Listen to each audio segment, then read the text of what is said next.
அப்படி பேச ஒரு தரங்கெட்ட ஆள் ரஜினிகாந்த் இல்லை. அண்மையில் வெளியான சட்டமன்ற தேர்தலில் முன்னாள் முதல்வரும் திமுக தலைவருமான மு.க. ஸ்டாலின் கொளத்தூர் தொகுதியில் தோல்வியை தழுவினார். அதன் பின்னர் நடிகர் ரஜினிகாந்த் ஸ்டாலினை நேரில் சந்தித்து ஆலோசனை மேற்கொண்டார். இந்த ஆலோசனை சமூக வலைதளங்களில் பெரும் பூதாகரமாக கிளம்பியது. ஆட்சி அமைக்க தமிழக வெற்றி கழகத்திற்கு பெரும்பான்மையான இடங்கள் கிடைக்காத நிலையில் திமுக அதிமுக கூட்டணி தொடர்பாக ரஜினிகாந்த் பேச்சுவார்த்தை நடத்துவதாக சொல்லப்பட்டது. இது பெரும் வைரலான நிலையில் இது தொடர்பாக நடிகர் ரஜினிகாந்த் விளக்கமளித்துள்ளார். சென்னை போயஸ் கார்டன் இல்லத்தில் செய்தியாளர்களை சந்தித்த ரஜினிகாந்த் விமர்சனங்களுக்கு முற்றுப்புள்ளி வைத்துள்ளார். அப்போது அவர் கூறுகையில், மு.க. ஸ்டாலினும் நானும் கிட்டத்தட்ட 40 ஆண்டுகால நண்பர்கள். இருவரிடையேயான உறவு அரசியல் சித்தாந்தங்களுக்கு அப்பாற்பட்டது. அரசியலில் வெற்றி தோல்விகள் இயல்புதான் என்றாலும் ஸ்டாலினின் தோல்வி எனக்கு மிகுந்த வருத்தத்தை அளித்தது. அதனை அவருடன் பகிர்ந்து கொள்வதற்காகத்தான் அவரை சந்தித்தேன். விஜய் முதல்வராவதை தடுக்கும் அளவுக்கு தரங்கெட்டவன் நான் கிடையாது. ஸ்டாலின் அவர்கள் அந்த கொளத்தூர்ல தோத்தது எனக்கு கொஞ்சம் சங்கடமா இருந்தது. அதுக்காக ஒரு நண்பனுங்கிற முறையில் நட்பு முறையில் அவர் போய் நான் பார்த்தேன்.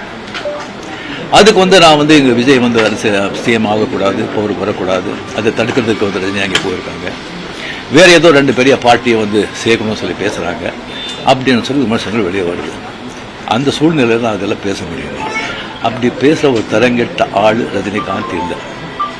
எம்ஜிஆர் என்டிஆர் செய்யாத சாதனையை விஜய் செய்துள்ளார். அவர் வெற்றி பெற்றது மிகுந்த மகிழ்ச்சி. மத்தியில் பாஜக, மாநிலத்தில் திமுக அதிமுக என இருபெரும் கட்சிகளை வீழ்த்தி தனிநபராக விஜய் வெற்றி பெற்று சாதனை படைத்துள்ளார். நான் அரசியலுக்கு வந்திருந்தால் 100% வெற்றி பெற்றிருப்பேன், அதில் சந்தேகமே வேண்டாம்.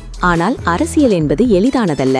60 ஆண்டுகளாக திராவிட கட்சிகளை பார்த்த மக்களுக்கு மாற்றம் தேவைப்பட்டது. புதிதாக ஆட்சி அமைத்துள்ள விஜய் மீது மக்கள் மிகுந்த எதிர்பார்ப்பை வைத்துள்ளார்கள். அவர் நல்லது செய்வார் என நான் நினைக்கிறேன். அவருக்கு என் மனமார்ந்த வாழ்த்துக்களை தெரிவித்துக் கொள்கிறேன். மேலும் விஜயின் ரசிகர்கள் தொண்டர்கள் மிகுந்த எச்சரிக்கையுடன் நடந்து கொள்ள வேண்டும். நீங்கள் செய்யக்கூடிய தவறு உங்கள் தலைமையை தான் பாதிக்கும் என நடிகர் ரஜினிகாந்த் விளக்கமளித்துள்ளார். நான் அரசியலை விட்டே முழுமையாக விலகுவதாக அறிவித்துவிட்டேன். அப்படி இருக்கையில் விஜய் முதல்வராவதில் எனக்கு எப்படி பொறாமை இருக்கும்? விஜய்க்கும் எனக்கும் கிட்டத்தட்ட 25 வருட இடைவேளை, கிட்டத்தட்ட ஒரு தலைமுறைக்கான கேப். அது ஒருவேளை கமல் முதல்வராகி இருந்தால் கூட பொறாமை உண்டாகி இருக்குமோ? அப்பொழுது கூட நான் அப்படி நினைக்க மாட்டேன் என்று நடிகர் ரஜினிகாந்த் தெரிவித்துள்ளார்.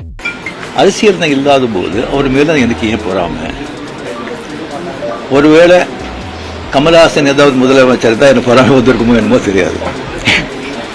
நான் விஜய் நான் இதை கம்பேர் பண்ணிக்கிட்டா அது எனக்கு நல்லது இல்லை, கெட்ட பேர். விஜய் என்ன போது கம்பேர் பண்ணிட்டா அவருக்கு நல்லது இல்லை. இன்னொன்று அவருடைய தொண்டர்கள் ஆகட்டும் ரசிகர்கள் ஆகட்டும் ஜாகிரதையாக நடந்துக்கணும். இந்த சென்ஸ் அவர் என்ன தப்பு பண்ணா கூட அது ஸ்ட்ரைட்டாக விஜய்க்கு தான் பாதிக்கும் அப்படிங்கிறது அவங்க மனசில் வச்சுக்கணும்.